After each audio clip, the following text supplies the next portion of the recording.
My grandfather was a Christian pastor in Germany. He always said he was born on the wrong side of the ocean at the wrong time of history.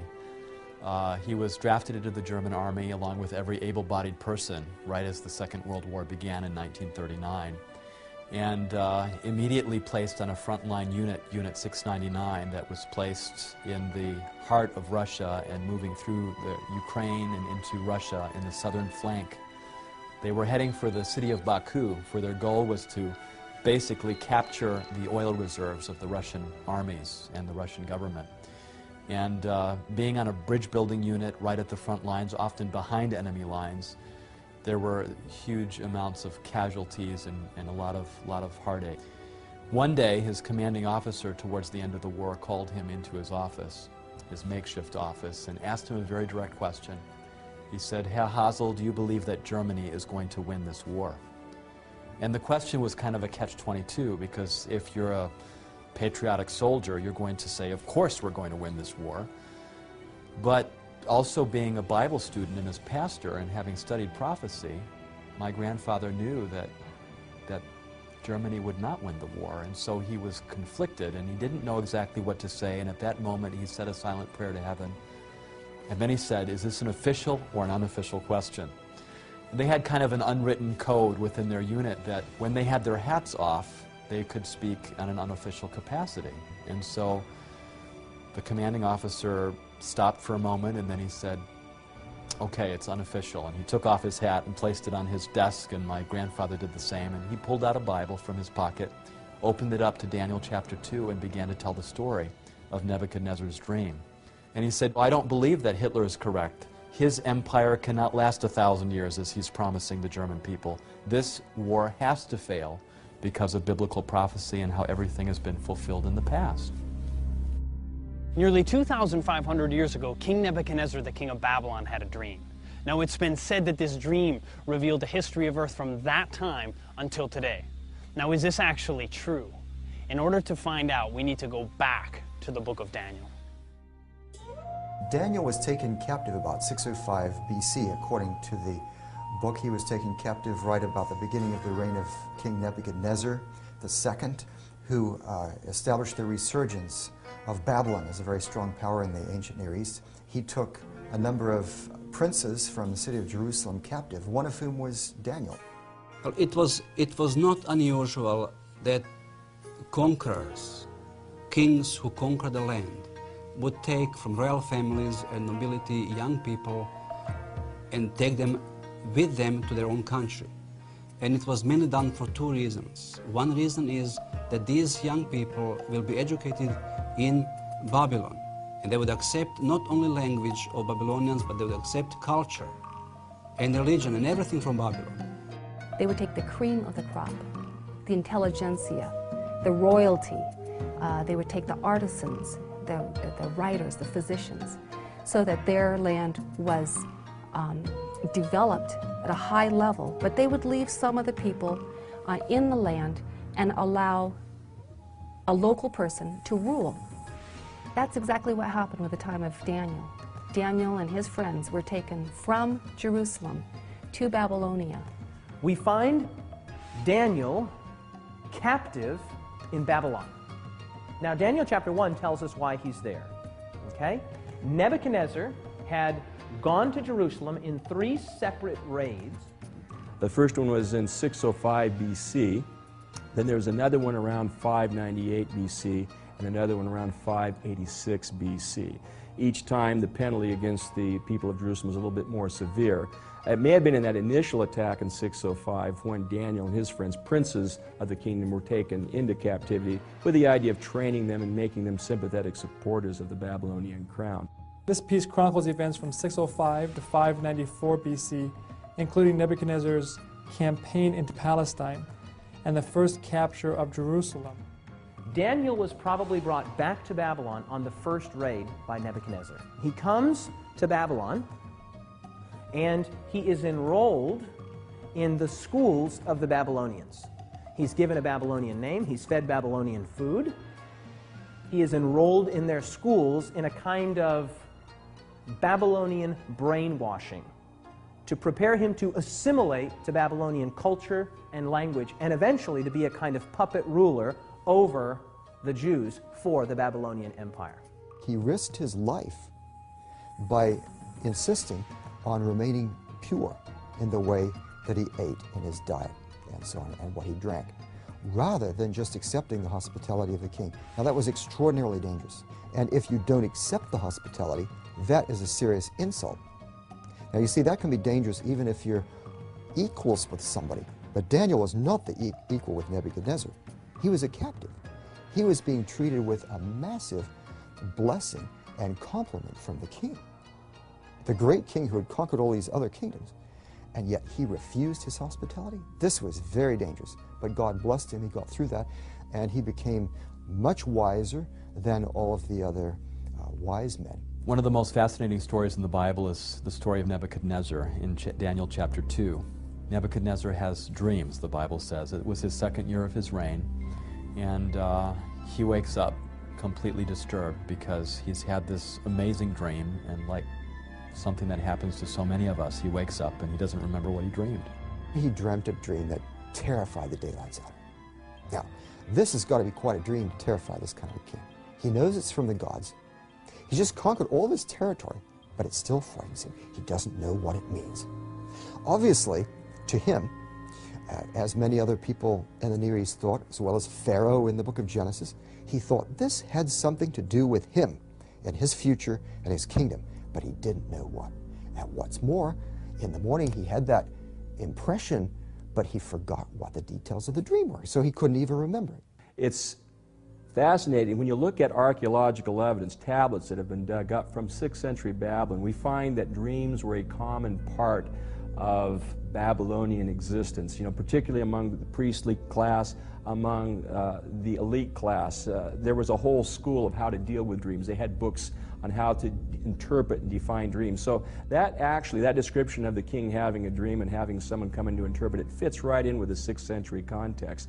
The greatest attested genre of Babylonian literature that we have is divination literature, omens like that. In other words, what I'm saying is that if you took all of the Babylonian written materials that we have and you put them all together in a library, the biggest section would be this one. Babylon is steeped in religious meaning, connotations, overtones, undertones, and that's the world that Daniel lived in, and this is the context in which Nebuchadnezzar had this dream. He was filled, his life was filled with symbolism, and so for him to have received a dream that was so symbolic would have really meant something significant to him. He would have realized this is more than just a strange dream. It has meaning. If a dream was not interpreted, it was perceived as dangerous, or it was perceived as a curse. That's why people had to fight for finding the interpretation of the dream. So therefore he called all of his wise men who were supposed to deal with dreams and visions and interpreting them and omens and divination and all that stuff. And they were the ones who knew about the gods and how to get in touch with them. So he calls them all together. For some reason, Daniel wasn't there. We don't know exactly why. Maybe they just neglected to call him because he's a young colleague of the rest of them. We don't know. Maybe there was some politicking going on. Maybe some of the others were jealous and didn't want to call him. All right, so Nebuchadnezzar has all of these people, and he says, all right, I've had this dream, and I want you to tell me the interpretation. So they say, oh, that's fine. We're in that business. Tell us the dream. Oh, no. I don't remember the dream. You're going to tell me what the dream is. And he goes so far as to say, I have decided firmly, if you do not tell me what my dream was and interpret it, I will have you cut into pieces and your houses turned into piles of rubble. He is demanding of these wise men that they tell the king the content of the dream. And they get upset. They know they're going to die if they don't do this. And so they're really working hard against this. And you know what they do? They say, as it says there in Daniel 2:44, he says, now wait a minute, king. They're fighting for their lives now. There is no king on earth that would ever ask such a difficult question. The king basically says, I'm not going to be persuaded by your time-saving tactics. Okay? If you tell me what the dream is, then I can have confidence in your interpretation. I don't remember what the dream was, and that's what I need you to do for me. After all, you're the magicians, you're the astrologers, you're the soothsayers. Tell me the dream. They were paid, they were enrolled, they were on the divine payroll for the purpose of knowing what others didn't know. They had access to secret information, and so it was reasonable for the king to ask this. And so the king decides that he's going to have them all killed. All of his top advisors, all of his magicians, astrologers, his sorcerers, his enchanters. And the story or the decree comes to Daniel and his 3 friends. And they began killing the wise men, and they sought Daniel and his companions to kill them. Now, Daniel, as we've already said, had gone through the schooling of the Babylonians. And so he was apparently numbered with the wise men. He was numbered with those that were being killed. As the story unfolds, one of the king's guards arrives at Daniel's house for the purpose of executing him. That must have been awkward, right? Knock, knock, knock. Hello, what can I do for you? Daniel? Yes, I'm here to kill you. He answered and said to Arioch, the king's captain, "Why is the decree from the king so urgent? What's going on here? Why all the haste? Why all of the urgency?" Then Arioch made the decision known to Daniel. He must have said something like, "Well, listen, the king's had a dream. He can't remember the dream, but he knows it's important. He has an anxiety associated with this dream." So Daniel went in and asked the king to give him time that he might tell the king the interpretation. Instead of fearing for their lives, they decide to have a prayer time together. And Daniel asks, and his friends ask, that the Lord would give them not only the interpretation of the dream, but the dream as well. And so the first word of verse 19, then the secret was revealed. What do you mean then? Well, after he prayed, after he asked. So Daniel at this point is rushed into the presence of the king. And then Daniel explains to the king the dream. It's interesting, though, what Daniel says at the beginning. He says to the king, "No wise man, enchanter, magician, or diviner can explain to the king the mystery he has asked about it, but there is a God in heaven who reveals mysteries, and he has shown King Nebuchadnezzar what will happen in days to come." I can just imagine when Daniel came in and the king said, was surprised, "Can you tell me the content of my dream?" And Daniel said, "I cannot tell you the dream because of my wisdom, but there's a God who reveals secrets." And the king was listening because that sounds good, but he hadn't heard the content of the dream yet. Because remember, the king doesn't recall the dream. But you can be sure that if he starts to hear it, you know how that is when you can't quite remember something and someone says, "Oh, is it this, is it this?" "Oh, yeah, that's it." Okay? So he's waiting with bated breath. What will the dream be? And then Daniel said, "O king." Yes, the king said, "That's right, I'm king." "O king, you looked and saw." "Yes, I saw." Now what did I see? I can just see the king leaning forward in his chair. And then Daniel says, "O king, you saw an image." And as soon as Daniel had uttered that one word, image, he had won the day. Verse 31, "You, O king, were watching, and behold, a great image. This great image, whose splendor was excellent, stood before you, and its form was awesome. This image's head was of fine gold, and its chest and arms of silver, its belly and thighs of bronze, its legs of iron, its feet partly of iron and partly of clay. You watched while a stone was cut out without hands, which struck the image on its feet of iron and clay, and broke them in pieces. Then the iron, the clay, the bronze, the silver, the gold were crushed together and became like chaff from the summer threshing floors. The wind carried them away so that no trace of them was found, and the stone that struck the image became a great mountain and filled the whole earth." So here he describes a great metal man, okay? The head of gold, the chest and arms of silver, the belly and thighs of bronze, the legs of iron, and the feet partly of iron and partly of clay, okay? Very simple. A statue, an image, an idol. So you see descending value in terms of the metals, but perhaps increasing strength, except for the iron and clay at the bottom. So it's a very intriguing dream, and the context of Daniel suggests that in the 6th century, Daniel was shown a vision of the entire future of the world from Nebuchadnezzar's time until this stone kingdom, which seems to be something that happens at the very end of Earth's history. But he goes on to explain not only what the king dreamed, this image with a head of gold and arms and chest of silver and thighs of brass and bronze and legs of iron and feet of iron mixed with clay, but he goes on to tell the king what those things represent. Verse 37, "You, O king, are a king of kings, for the God of heaven has given you kingdom, power, strength, and glory. And wherever the children of men dwell, or the beasts of the field, or the birds of the heaven, he has given them into your hand, and he has made you ruler over them all." Now look at these words here. "You are this head of gold." Okay? No need to wonder, no need to question, no need to guess. Daniel says it. You, Nebuchadnezzar, and by extension, the kingdom that you represent, Babylon, you are this head of gold. After, of course, consulting his own God, he's told that these metals represent a sequence of various kingdoms, and Daniel tells Nebuchadnezzar that you, O king, are this head of gold. The head of gold represents Babylon.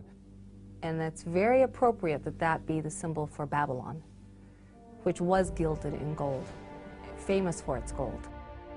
Babylon was one of the most spectacular cities of the ancient world.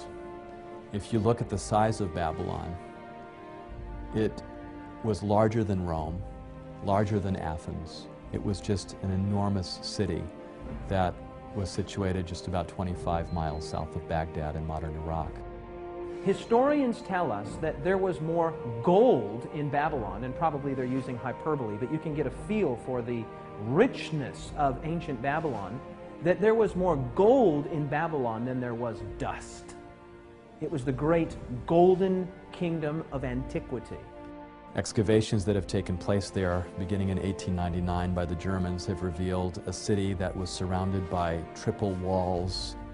The walls of Babylon consisted of actually two systems of walls. And they surrounded the city, and these two systems, each one consisted of 3 separate walls. So you had a total of 6 walls surrounding the whole city. It was massive. This brick is actually a brick from the walls of Babylon. Every brick made during the reign of Nebuchadnezzar was stamped with his name in it. There were over 200 pagan temples. The famous ziggurat, of course, was the central temple, and many gods were worshipped. Nebuchadnezzar built many altars, temples, sanctuaries, and it was a very polytheistic society, very sophisticated society. The literature and the language was something that, at that time, the Akkadian language was basically the lingua franca of the world, like English is today. Anyone doing commerce, anyone doing any kind of diplomatic relations would be communicating in that language. And so the Babylonian Empire not only spread, but it was very influential as well. Nebuchadnezzar didn't like the idea that he was only the head of gold. He wanted to be the whole thing. And so he set up a great image of gold where the whole thing was of gold in Daniel chapter 3, the very next chapter, and he had a lot of his people bow down and worship. Now, William Shea has pointed out that this was possibly a time of conflict in the empire when there was some possible disloyalty to Nebuchadnezzar going on, so he was having everyone pledge loyalty to him. When you read the document coming from Babylon, we discover that in about 10th year of his reign, a rebellion broke out. And rebellion was so severe at one point in his court that the text says that he had to take his own sword and defend his own life. Fortunately, soldiers came in and he was able to survive this rebellion, and of course, those involved were punished, executed, but the problem was Nebuchadnezzar did not know who else was involved in this rebellion, in this plot. So he is asking that court officials would pledge new allegiance to him. And he is bringing the people into the Babylon just to make sure that they understand that they have to be obedient to him, they have to accept him as sovereign king and ruler. Now this comes very, very close to the events of chapter 3, where we do have the statue he built and people who were there were supposed to bow down and pay respect. We have a list on the tablet mentioning about 100 names of the people who were invited to Babylon to pledge these new allegiance. And among these names, there are 3 names which are very similar to those 3 young men that we read in the Bible, in the book of Daniel chapter 3, they did not bow down. Shadrach, Meshach, and Abednego. Shadrach, Meshach, and Abednego were nobility. They were friends of Daniel. They were part of the upper elite society of Jerusalem, and all 3 of them with Daniel were taken as captives to be trained in Nebuchadnezzar's court. Those who don't bow down, which are the friends of Daniel, he has them thrown into a fiery furnace and heated up very hot. It's like a brick kiln. And just nobody could survive anywhere near it. In fact, the people that threw them in were killed. But the fact that the whole image is of gold really shows that Nebuchadnezzar is rebelling against the vision of Daniel chapter 2. He's not accepting that God is just allowing him to be the head of gold. He wants to be the whole thing and go to the end and reign forever. And so he has some hard lessons to learn. Because in Nebuchadnezzar's mind, Babylon is not a temporary kingdom. Babylon is the apex of all kingdoms. It is the unending kingdom. And so Daniel says to Nebuchadnezzar, you are this head of gold. Nebuchadnezzar must have loved that. But he didn't love what came next. Take a look at verse 39. But after you shall arise another kingdom, inferior to yours, then a 3rd kingdom of bronze, which shall bear rule over all the earth. Nebuchadnezzar was listening to that and probably didn't like it, but he heard in Daniel chapter 2, 39, that after you, that's after you, Nebuchadnezzar, after the Babylonian kingdom, another kingdom will come. Now, I'm sure that Nebuchadnezzar did not like those 2 words there, after you. But Daniel says, after you, another kingdom will arise, and then a 3rd kingdom of bronze. So now you get a feel for what the interpretation of the dream is. The gold represents Babylon. After that, the silver represents another kingdom, and then a 3rd kingdom of bronze, and then that critical phrase there, which shall bear rule over all the earth.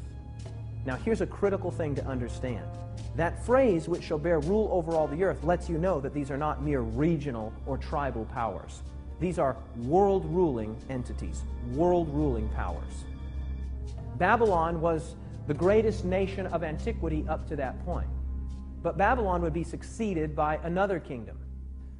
Well, the conquest of Babylon is rather interesting. The Persians come up to the city and they surround the city. Of course, from the book of Daniel's perspective, Belshazzar the king is trapped in there with his nobility, and they feel quite safe. The walls of Babylon were very sturdy, very strong.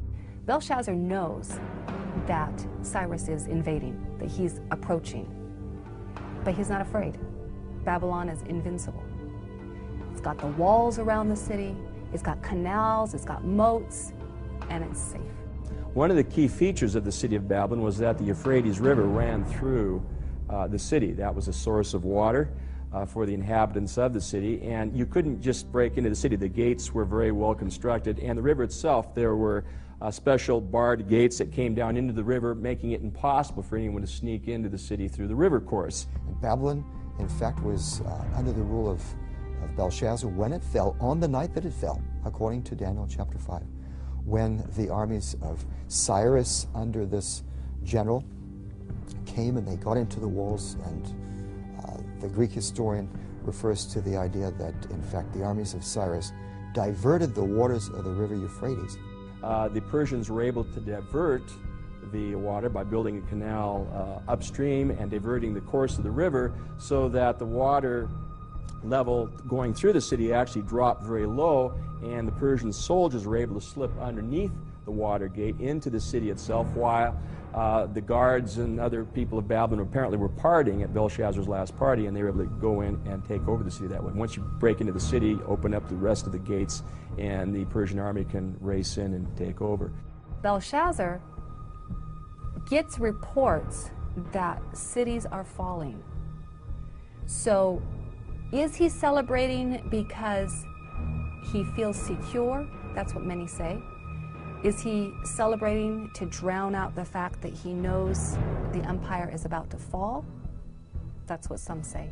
In any case, he's feasting, and he brings out the beautiful goblets and vessels that were in storage from the Israelites' sanctuary, from Solomon's temple.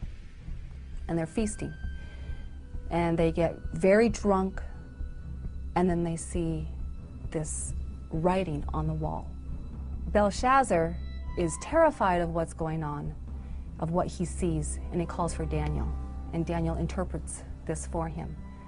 It is a matter of time, a matter of hours before the empire is about to fall. Babylon was the greatest nation of antiquity up to that point. But Babylon would be succeeded by another kingdom. And that kingdom would be succeeded by still another kingdom. Each of these medals representing a kingdom and then a subsequent kingdom. Okay? Babylon conquered by Medo-Persia. The Medo-Persian Empire being represented by the silver, the chest and arms. In fact, the Medo-Persian Empire is called Medo-Persia by name right in the book of Daniel, Daniel chapter 8. Cyrus, king of Persia, with his general Ugbaru Gobryas, took over in 539. Now, the Persians were a very powerful empire, and they had quite an enlightened rule in a sense. Cyrus could be brutal on various places. So, for example, there were cities that got in his way that wouldn't surrender, and he burned the whole city with men, women, and children. However, those cities that submitted to his rule, he was very nice to, and he in fact let captives go free to their homes, including the Jews, back to Judah, and he returned gods to their temples and did all kinds of things. Now, the Persian Empire went on, and of course, when a king has a big army and lots of power, he wants to expand his empire. That's every king's dream, right? So one of these kings in the 400s, his name was Xerxes. His Persian name, in Old Persian, which is his original native language, is Shayarsha. Now that was hard for the Jews to pronounce, so they said Ahashverosh. We know him as Ahasuerus. And the Greeks said Xerxes, which is Xerxes. Okay? He was the husband of Queen Esther. The young girl Esther lived during the Persian period, during the time of Xerxes I. Now the Bible and the biblical text, the king that eventually married this young Jewish girl was actually called Ahasuerus. Now I don't know what Esther called him, whether she called him Shayarsha or Ahashverosh, but in any case, that was her husband. And this guy was power hungry. He was also really weird, had a very short temper. And he wanted to conquer Greece. He invaded Greece, expanded the Persian Empire, the son of Darius, of course, and really established these major capital cities and palaces, finished them that his father Darius had started them, but he finished them, places like Susa and Persepolis and some of these fantastic cities of the Persian Empire. But you can imagine, the Greeks never forgot what the Persians had done to them. So years later, see, this was in the 400s, over a century later, Alexander the Great rose up. His father was Philip of Macedon. Macedonia is to the north of Greece. And he then took over Greece. And the Greeks and the Macedonians had not forgotten what the Persians did, and they wanted revenge. And so they all got behind Alexander, and he went over and he defeated the main Persian army in 3 great battles, Issus, Granicus, and Arbela, in the 330s, captured Darius III, the last king.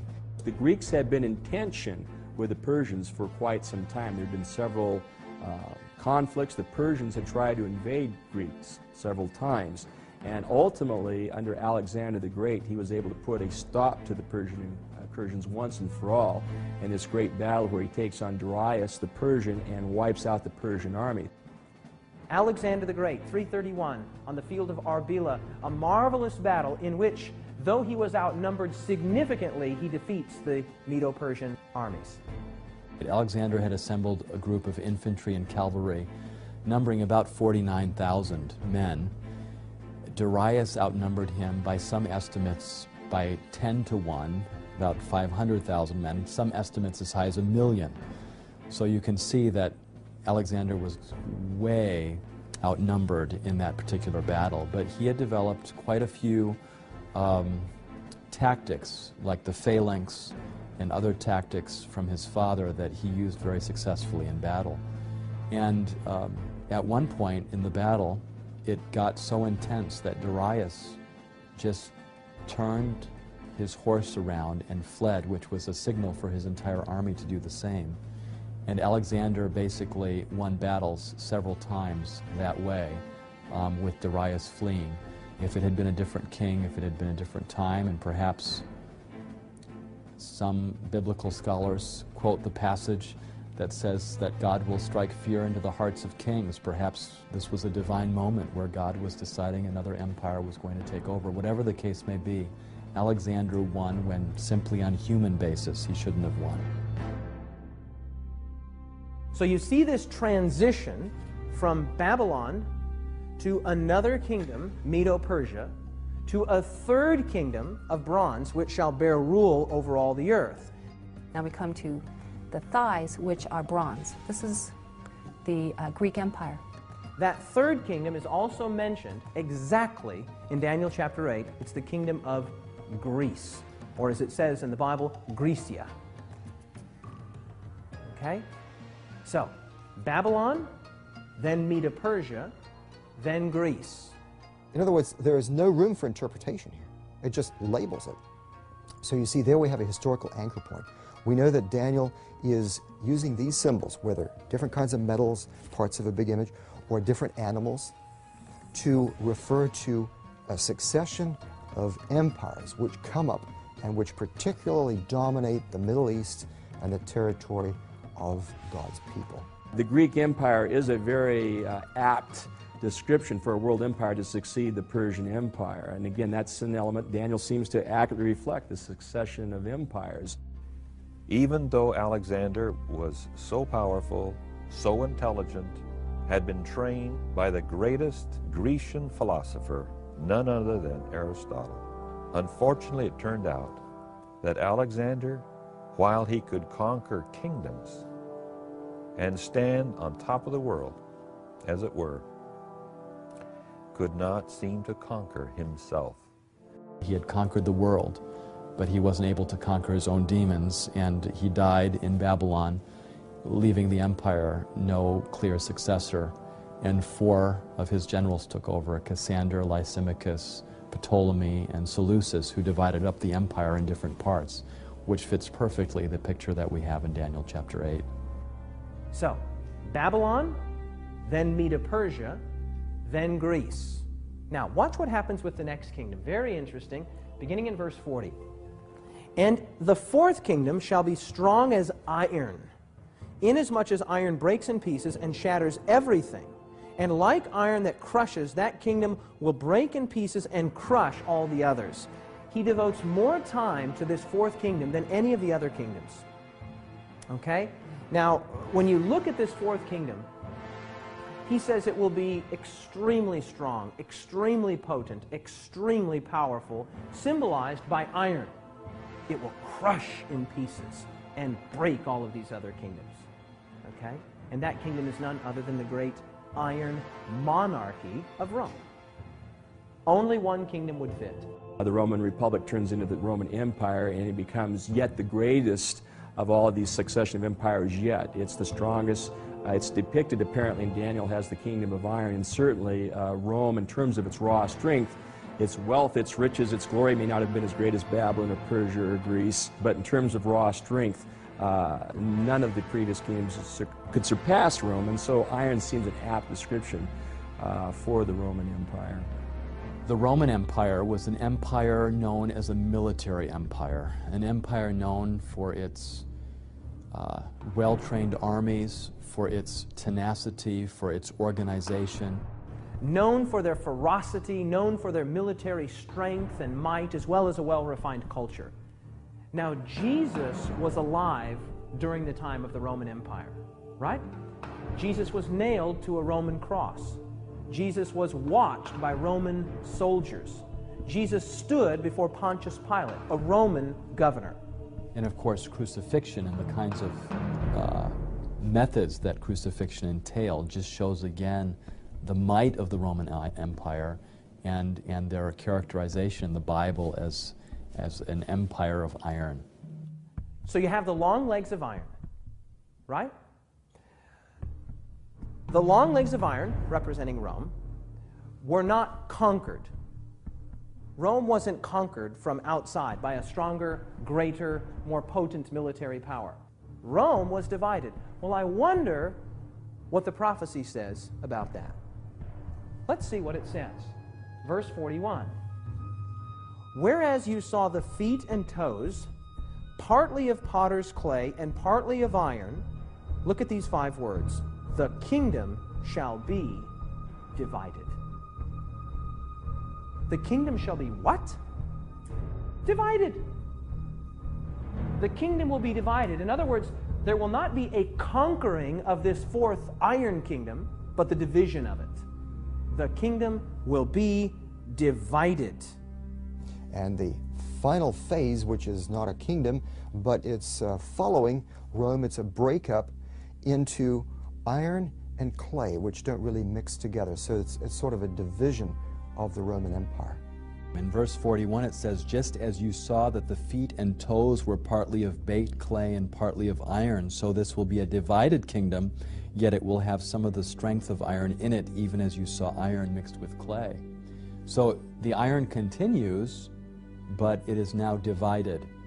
And that's precisely what happened in this history of the Roman Empire as it moved from the domination of Rome to the division of Europe. We have a number of tribes, a number of barbaric tribes that come in and begin to cause havoc in the Roman Empire already early on, and then as time goes by, Rome as an empire loses its power. After Rome would come a divided kingdom. It would be part clay and part iron. And they would not cleave together. They would not stick together. They would be in the form of a body part, but they would not be a single kingdom. I mean, some of the great men in history, this has been their passion, to bring about a kind of cohesiveness, a kind of unity in Europe, and yet the Bible says it's not going to happen. There were attempts. The story of Daniel seems to have this competing kingdom at the end of iron and clay. And it's interesting when you look at the history of Europe, you see parts of the disintegrating Holy Roman Empire remain strong. And there's different countries will at times emerge with great strength. The Franks will emerge, Charlemagne, through the Middle Ages. Different kingdoms seem to come to predominance, but none of them quite are able to hang on to power. And this has been sort of the history of Europe all the way from the disintegration of Rome through the Holy Roman Empire through the Middle Ages to the present. I suppose you could suggest Napoleon was one of the more recent examples of trying to unite Europe into one kingdom like had happened in Roman times or Greek times or Persian or Babylonian times. But he doesn't succeed. It fragments. The rest of the iron and clay join up against him and the French Empire falls. The prophecy says, and history confirms, that Rome was not conquered from outside, but divided. It was divided. And then it says something amazing. It says that they would mingle themselves with the seed of men. Now that's kind of an awkward phrase, kind of an unusual phrase, but what it means is very simple. It means that they would try to bring unity to the nations of divided Rome by a kind of artificial nuptial bond. That is to say that they would try to bring about unity through marriage. And this is exactly what the history of Europe reveals. And one of the main ways that they tried to get unified was through intermarriage of their families, as Daniel says. Now we're talking about long after the time of Daniel. This is incredible. In fact, one of the main people who was doing this kind of intermarriage was Maria Theresa in the 1700s, the time of Mozart. She ruled over the Austro-Hungarian Empire. And she had a lot of children, especially daughters. She had a lot of daughters. And she married them to all kinds of other rulers. They didn't have a choice, most of them. One did. Her favorite daughter had a choice. So she gained power by having it all in the family, you see. And that's the way they tried to control Europe. The Duke of this country would marry the Duchess of that country. The King of this country would marry the Queen of that country. The Prince of this country would marry the Princess of this country, all the while trying to bring about an artificial unity, thinking that family ties and family bonds would bind the nations of divided Rome together in such a way that they would once again be unified. Now, as if that's not amazing enough, the text says that it wouldn't work, that it wouldn't cleave or adhere together. Even though they attempted to have unity through intermarriage, it did not work because the prophecy is sure. These countries will not cleave together, no matter what humans might try. The critic says, too accurate, too precise, must have been written after the division of Rome sometime. Okay? Everybody agrees Daniel is accurate. So the question is, was it written before, with the traditional authorship, 500 to 600 years before the time of Jesus, or was it written sometime after the division of Rome, 500 to 600 years after the time of Jesus? That's the question. From the standpoint of an archaeologist, I would say that we have a lot of new evidence in the last several years that supports the historicity and the accuracy of the book of Daniel. How do we know then that the book of Daniel was in fact written before the events that it describes? Well, one of the pieces of evidence that confirms that is the discovery of the Dead Sea Scrolls in 1947. In those scrolls, which was basically this religious community's library, was found every book from the Old Testament, at least portions of every book from the Old Testament, except the book of Esther. Wait a minute. If portions of every book except the book of Esther were found, what book was found there? Daniel. The Dead Sea Scrolls already have the book of Daniel as a canonical book of Scripture, belonging to the collection of Scripture. And if the book of Daniel was just only produced in the 2nd century, about 165, how would you find so soon after that this book of Daniel included in canonical Scripture? It just doesn't make sense. Now think this through with me. Even secular archaeologists, secular scholars date the Dead Sea Scrolls to 250 to 50 BC. That is to say, somewhere between 250 years before the time of Christ and 50 years before the time of Christ. You tracking with me? Now, if we have the book of Daniel some 200 years, or 250 or 150 years before the time of Jesus, then guess what? We have a very good indicator that the traditional date of authorship that is attributed to the book of Daniel, namely 500, 600 BC, is the correct one. So rather than seeing it as a late work that is full of errors, that are not historical or not trustworthy, I think we can say the opposite, that we have enough evidence to favor 6th century dating for the book and the accuracy of the material that's found there. Now watch what happens next in the dream. Verse 34, you watched while a stone was cut out without hands, which struck the image on its feet of iron and clay and broke them in pieces. Then the iron, the clay, the bronze, the silver, the gold were crushed together and became like chaff from the summer threshing floors. The wind carried them away so that no trace of them was found, and the stone that struck the image became a great mountain and filled the whole earth. Nebuchadnezzar believed that God lived in mountains. So God is using his understanding, and he is choosing that the rock is taken from the mountain and sent to destroy the statue, so Nebuchadnezzar would know from the beginning that it is not that other kingdom will come to destroy the kingdoms of the world, but it will be something that comes from God. In this particular context in Daniel, it is precisely a rock being cut without hands. In other words, not something that humans are doing, but something divine that is happening, that will establish a kingdom that will last forever, that will take the place of all these other earthly kingdoms. Let's consider who the rock is and what that mountain is that fills the earth. In 1 Corinthians 10:4, we're told that the rock that followed them in the wilderness was Christ. Very interesting. And then in Deuteronomy 33:3 and 4, God calls himself the rock. He sees coming out of from his peripheral, this stone flies through the air and it hits the image, shatters the image. This is Christ. This is the coming of Christ. And then he said, this represents the kingdom of God, which is coming to human history, to intervene, to take over from all of these kingdoms of the world. And then this becomes a great kingdom that fills the whole world, and he reigns forever and ever. Remember with me that the book of Daniel was written some 500 years before the time of Jesus. Okay? 500 years before the time of Jesus. Staggering. I mean, you couldn't tell me what's going to happen in the next 5 minutes, much less the next 5 centuries.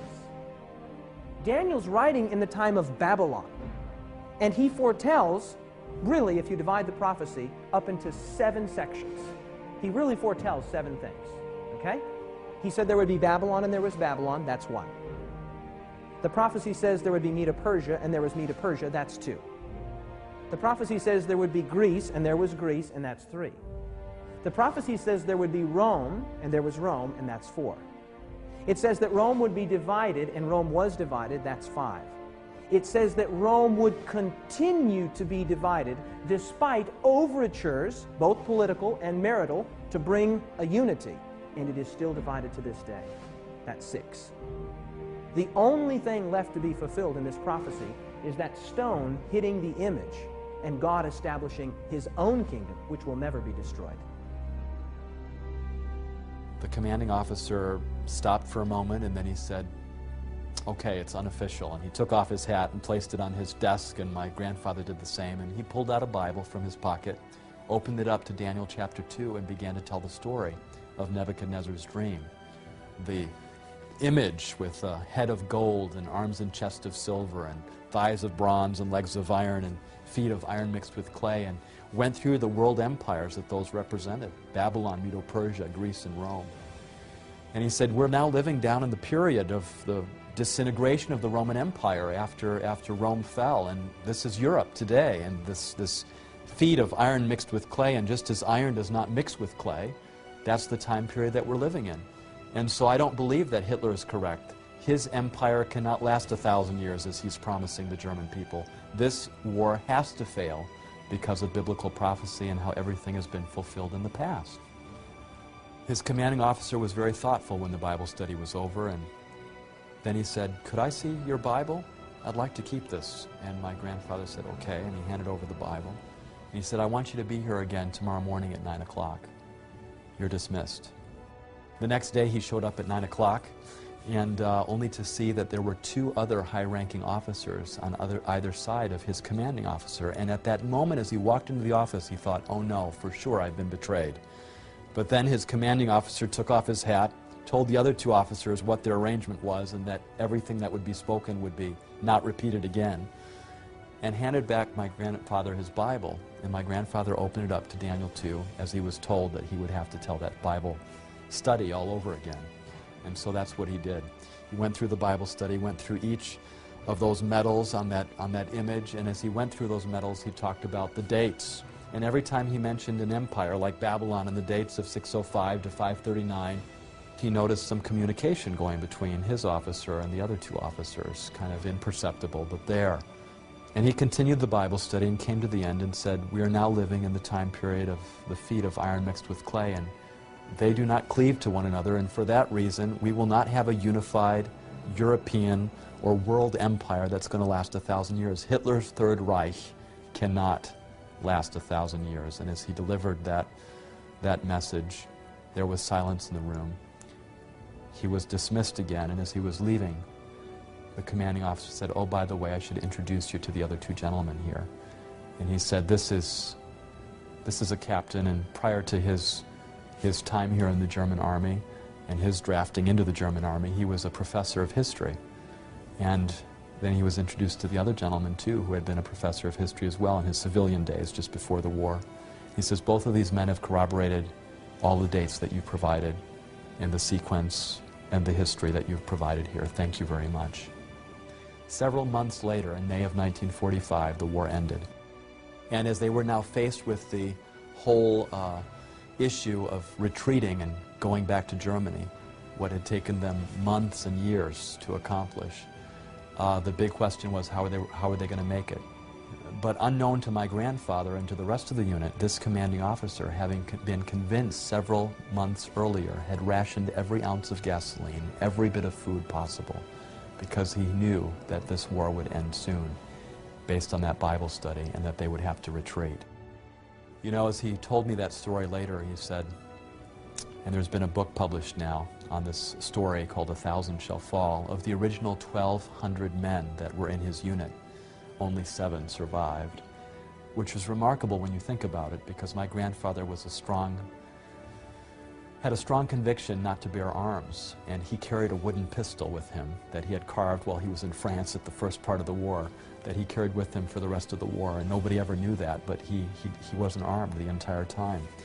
And my grandfather often said afterwards that he believed that God had really been with him, that he had been protected, and that it was for moments like those when he was able to bear testimony of God's Word and biblical prophecy that had made all the difference for him and for his family and for his life.